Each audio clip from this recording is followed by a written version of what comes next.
Hey guys, finally got my new chalkboard for my house, so we are going to be recording things a little differently. No more of that little chalkboard I stole from my daughter. Got a nice decent sized one. So I'll have lectures up here, we'll see how this goes. Let me guys know what you guys think. We can kind of work with these and see, we've done 3 different style videos this week. Let me know which one's the best, right? I'll send out a poll, and we'll go with that for the rest of the term. So today we are going to talk about absolute values. Alright, now what an absolute value is really simple, and when we kind of work with that definition, it's just everything just becomes so easy. But before we do, I just want to really quick do a little number line up here. Let's see here.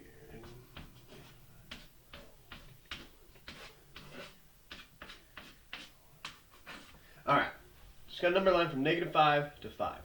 Okay? So the way absolute value works is absolute value is just a measure of distance. So if I were to say something like, what's the distance from 2 to 5? Right? Well, we just 1, 2, 3.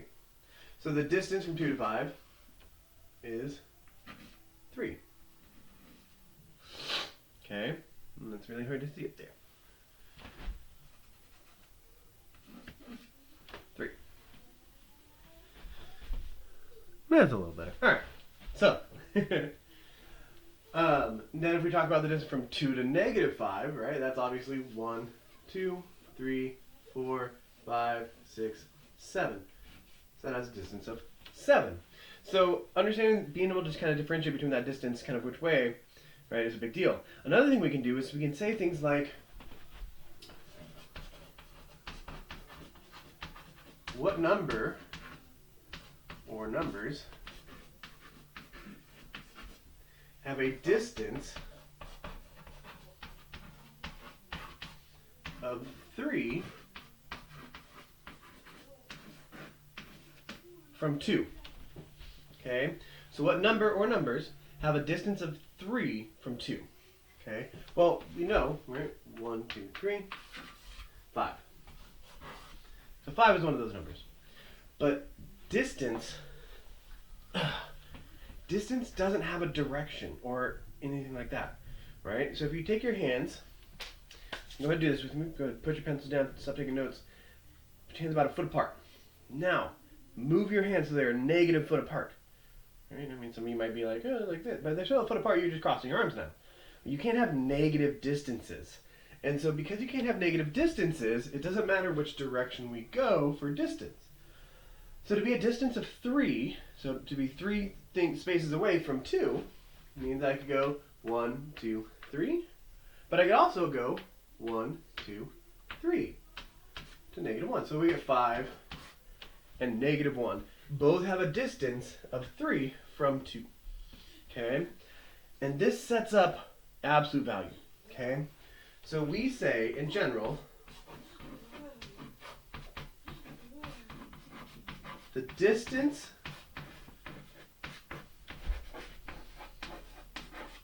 between A and B, the distance between some letter A and some letter B, right? And by letter I mean variable. Bigger piece of chalk. Is absolute value A minus B. So this right here, okay, absolute value A minus B, this is exactly the distance from A to B. Notice that subtraction, right? That's really important, kind of recognizing that that subtraction is in there. That subtraction is going to be really, really important, okay? And so I'm going to leave this here, but I'm going to erase this part, because I just want to reference this number line here, right? So we talked about the distance from 2 to 5 is 3, and the distance from 2 to -5 is 7. So if we use this idea here that we just created, okay, so if our two numbers, we're looking at 2 and 5, so that's our A and our B. So then that would mean that's the absolute value of 2 minus 5, or A minus B. And the way we deal with absolute values, right, is we kind of treat absolute values like a parentheses in the sense that you have to do what's inside first, Not a parenthesis in that you can't distribute into them, okay? So you can't distribute, but we have to deal with whatever's in here first, and then we can deal with the absolute values, and then we can deal with other things. So 2 minus 5 is 3. Absolute value of 3 is 3. Right, a nice practical way of thinking of that. Can you see that? Yeah, it looks like 3. Okay. I'm standing far away from the computer, so it sometimes looks a little different. So, absolute value, right? When you have just a singular number, it's really kind of a nice practical way to think of it is if whatever's inside there is positive, it stays positive. If whatever's inside there is negative, it becomes negative. Okay? But, absolute value of 3 is 3. So the distance from 2 to 5 is 3, and we know that just from looking. Now, if we instead look at the distance from 2 to negative 5, we counted, and that was 7, right? So we keep our a as 2, so this is the absolute value of 2 minus, but now our b, instead of being 5, is negative 5. So there's a couple ways we could write this. We could write this 2 minus negative 5, right? And that's very clearly our a minus b. But what we can also do with this actually is we can think about what happens when I subtract a negative. Well, that's just plus, right? So then 2 plus 5. So the absolute value of 2 plus 5 isn't the distance between 2 and 5, it's the distance between 2 and negative 5, right? And that's all from this negative right here. Okay, we have to remember, absolute value, this distance, is defined with a subtraction. So when we see 2 plus 5, we have to think, okay, I need to think about in my head rewriting this, or maybe even physically rewriting this, so that I have a subtraction instead of addition. And that creates minus negative 5. Okay? So the distance between 2 and negative 5 is 2 minus negative 5, which is 2 plus 5. Absolute value of 2 plus 5 is just absolute value of 7, which is 7. Okay, so absolute values are really easy to evaluate, right? This kind of idea of distance is really nice because it can help us kind of think about what's happening with these things, right? And now what I want to get into is I want to get into solving equations. Okay?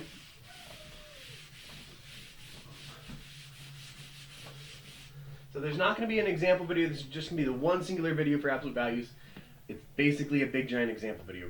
Beyond that definition of distance, absolute value being the distance, it's pretty much just examples. So let's start out with something simple. Okay? Absolute value of x minus 3 equals 2. Okay? If we think about what this means, right? We think about the definition of absolute value. Remember, absolute value of a minus b is just the distance between a and b. So if we think about that, right, this left-hand side here is saying we are looking at the distance between x and 3. So if we're saying the distance between x and 3, then that distance is 2. If we think back to the number line, right, so if we're at 3, or sorry, we're at x, no, we're at 3, yeah. We're at 3, and we go 2 away, either forwards or backwards. Whatever numbers those are, that's our x. So the distance between x and 3 is 2, which means what things are 2 units away from 3? Well, if I'm at 3 and I go over 2 spaces, I'm at 5.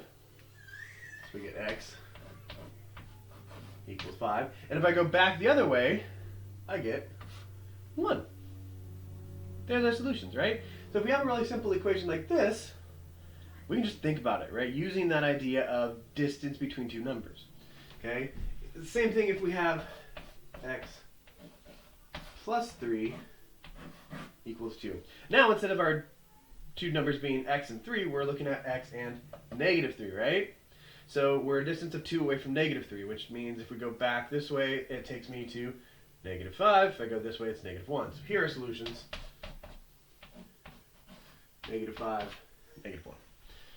Okay, so pretty straightforward, pretty simple. Now let's get some things a little more complicated. Something that we might not want to think about using just brain power, and we might actually want to have some algebraic steps to write these out.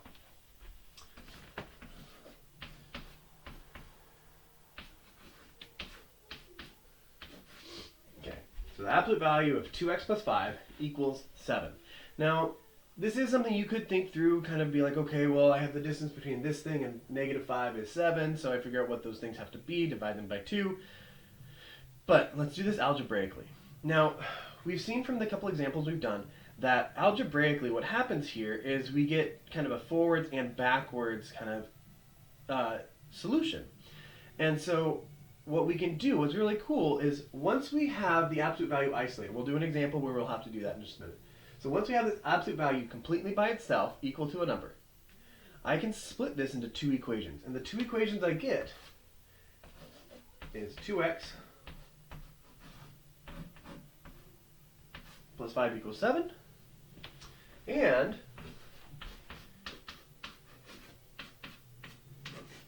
2x plus 5 equals negative 7.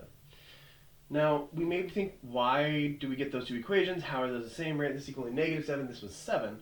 But if we think about doing the same thing to both sides, right? We know with the equations we can do that, right? I can add 2 to both sides. I can divide by 8 or whatever things I want to do, right? I can take the absolute value of both sides of the equation. Now, if I look here, if I take the absolute value of both sides, on this left-hand side, I'll get absolute value of 2x plus 5. On this right-hand side, I'll get absolute value of 7, which the absolute value of 7 is 7. This equation here, if I take the absolute value of the left-hand side, I get absolute value of 2x plus 5. And if I take the absolute value of the right-hand side, I get absolute value of negative 7. And the absolute value of negative 7 is just 7. So this works every time. It's really nice. And so then this just gives me two linear equations, super easy to solve. Subtract 5 from both sides. 2x. So 7 minus 5 gives me 2. Divide both sides by 2, and I get x equals 1. Okay? Now, over here we do the exact same thing. I subtract 5 from both sides. It gives me 2x equals negative 12. Divide by 2. X equals negative 6. So that means my two solutions for this equation here are x equals 1 and x equals negative 6. So nice, right? Being able to kind of have this nice way to algebraically break this up and work it out is really helpful. Okay? So, get out of your way. Pause it if you need to write this down, but I'm going to erase this now.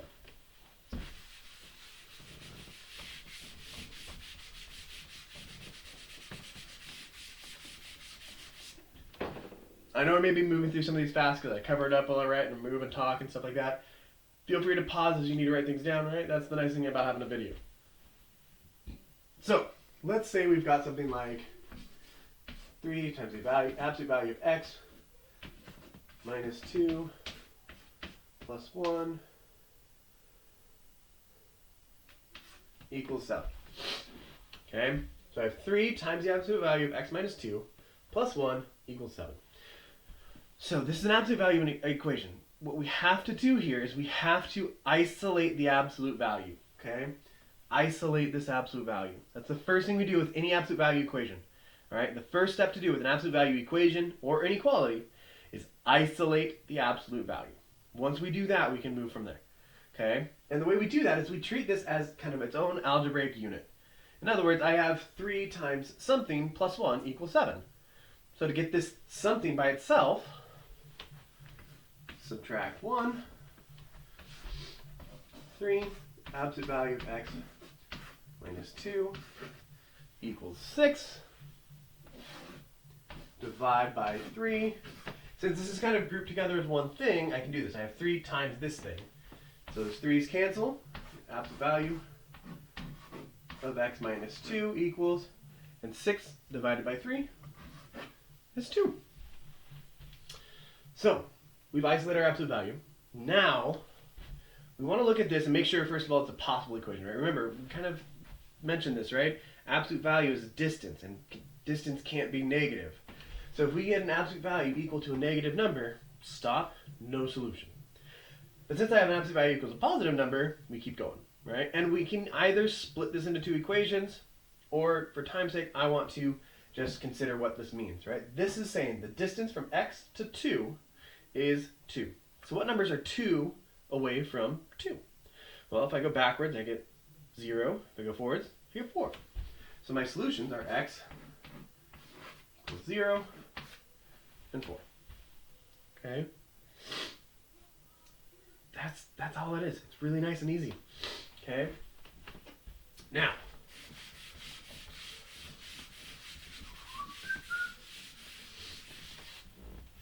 let's do one more. Say 5 times the absolute value of x plus 1 plus 3 equals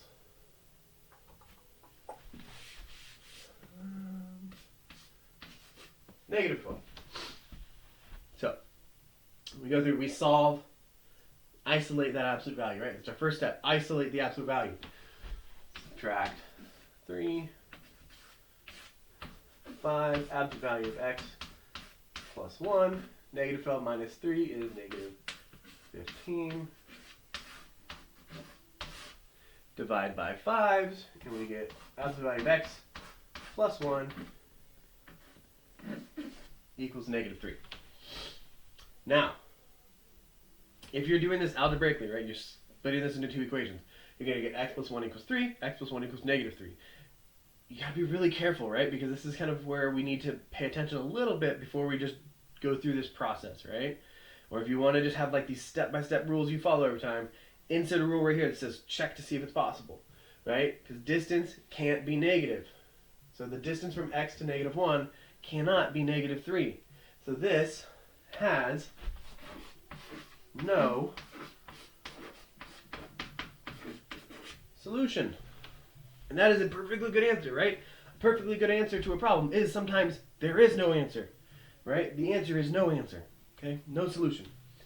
So make sure you guys check that. Once you get the absolute value isolated, make sure that it is equal to a positive number, or it could be 0, right? Because things can have a distance of 0. But make sure that it's not negative, okay?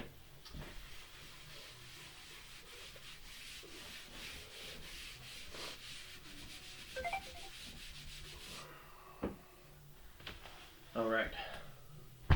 So, before I move on to inequalities, which is going to be a kind of a big thing, it's going to be really kind of a chunky piece that's going to help us out.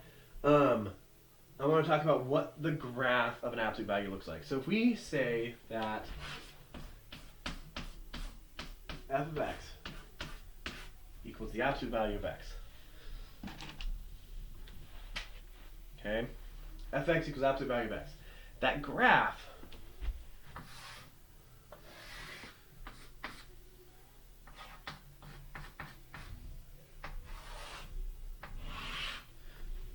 looks like this, right? It has a slope of 1 going out here, and it has a slope of negative 1 going out here, right? It's just a kind of V thing. Now, depending on what's going on, right, if we had something like absolute value of 2x plus 5, right, it may kind of be moved over left or right or up or down. It may be kind of more tight or wide, or, you know, different things can happen depending on the equation. But for just absolute value of x, we get this nice up 1 over 1 motion here, up 1 back 1 over here. Looking at this graph, it makes sense why we have those two solutions to these equations, right? If I said, when does the absolute value of x equal 2? Well, if I go to 2, right, we know to graphically solve things, we can go over from that output to the graph. We can see where our solutions. We see that it crosses twice, and so it gives us two outputs, gives us two solutions, okay? This also helps us when we're doing inequalities. Okay, now let's set up our first inequality, and we'll talk about how to solve it. Okay, I'm just going to stick with something really simple, just because it's much easier to start simple and go big. Okay, absolute value x minus 2 less than or equal to 3. So, if we think about what this means, so this is going to have a solution that is going to be an interval of numbers, which means we write interval of numbers in what notation? That's right, interval notation. So, the way we're going to write the solution to this problem is an interval of numbers in interval notation, okay? And if we think about what this means, using words to define what this is, right? Absolute value is just the distance between two numbers. So this is the distance from x to 2 is less than or equal to 3, okay? So if we think about that, that means whatever numbers we're talking about they're less than 3 away from 2. So we can think about that, right? What's 3 away from 2? Well, 5 and -1. So our numbers are between there. Look at that, we solved this problem. Yeah, we're done, right? But I want to talk about this as if it was something we couldn't think through, okay? Now, the first step, I'm going to write these over here, okay?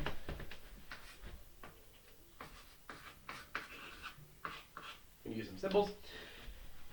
Solve the inequality. So this is our first step. This isn't for an absolute value inequality. This is any inequality ever, okay? So if you are dealing with linear inequalities, absolute values, quadratics, polynomials, rational functions, radical functions, exponential functions, logarithmic functions, any function that we deal with, to solve an inequality, this is always our first step, to solve the equality, figure out when the left side is equal to the right, because that tells us our ends of our interval notation. So, to do that in this problem, we simply just rewrite it with an equality. So we have x minus 2 equals 3. X minus 2 equals 3. X minus 2 equals -3.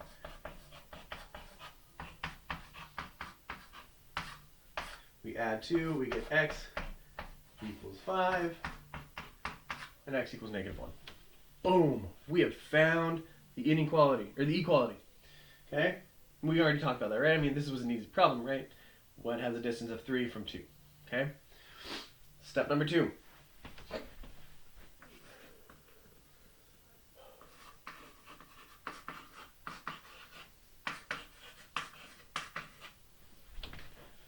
Create the table. Okay? Now, we're going to go through and create the table right now. We're going to show you what that is, right? Because you don't know what the table is. Create the table. Okay? Now, I want to really kind of quickly say this is not the only way to do it, but it is kind of a surefire way that we'll always do it. Okay?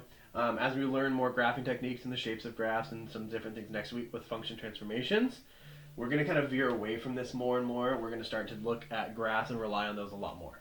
Okay? So the table is really simple. So we know what these solutions are now, so I'm just going to write them up here because I don't have a lot of room.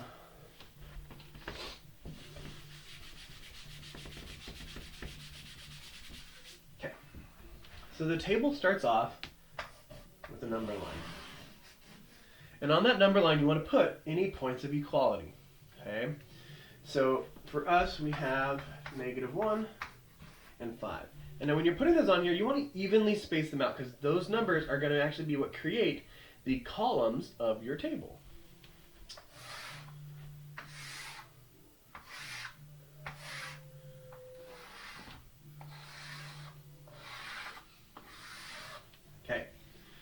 I made this one a little big, but that's all right. So we're going to have 4 different rows.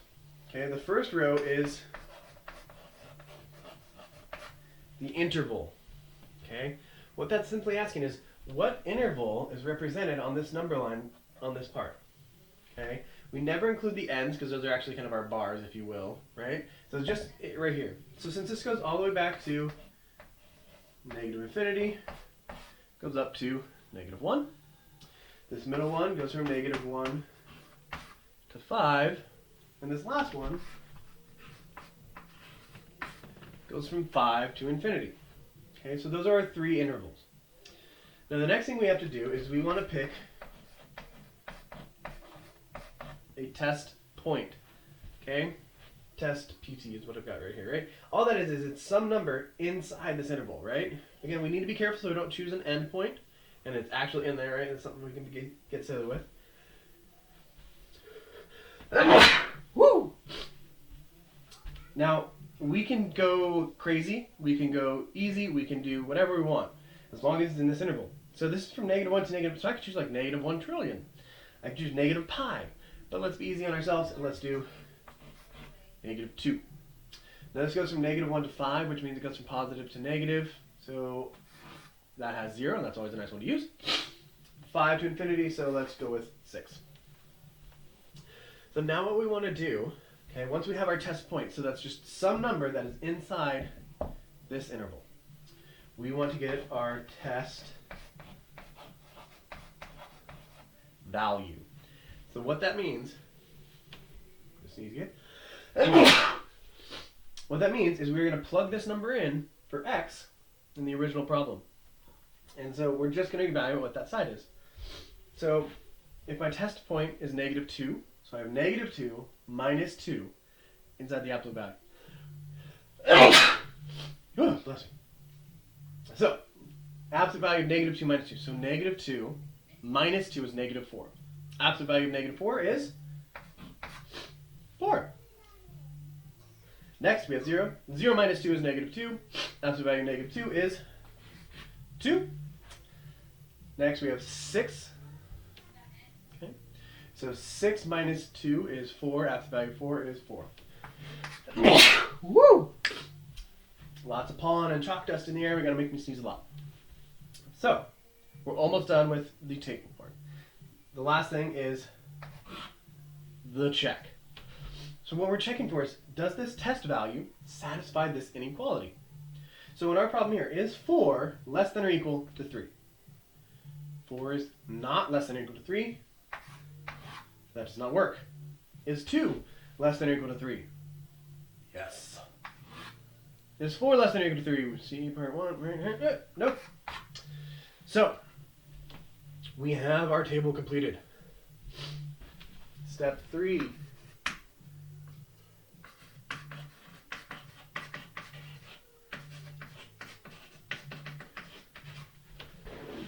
State the solution. Okay? Look at which intervals worked. Ours, just the middle one.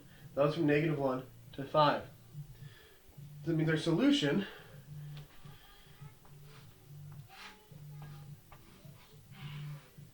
-1 to 5 in interval notation, right? So -1, 5. Now we have to worry about those endpoints. If you remember back from when we talked about interval notation, right? We have brackets, we have parentheses, right? Each one represented different things, okay? And we kind of had like an equivalency chain, right? Brackets were the same as filled in circles, parentheses were the same as open circles, but we also had equivalents with inequalities, right? Since this is less than or equal to, right, that's the same as a bracket.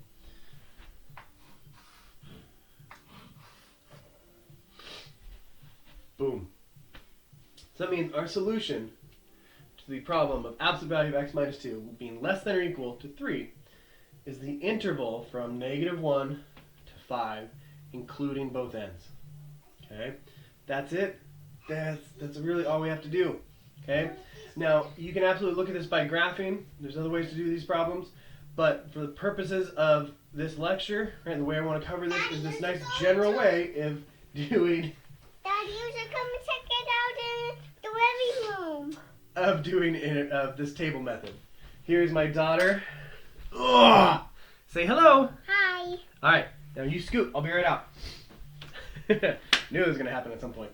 All right, you guys. That's it for the lecture today. I hope you guys learned something. If you have any questions, email me, message me, post to the forums, whatever you guys need to do. Get on this homework. Make sure you get that quiz done. All right? I don't want to see you guys not getting that quiz done. All right, you guys. Have a great weekend.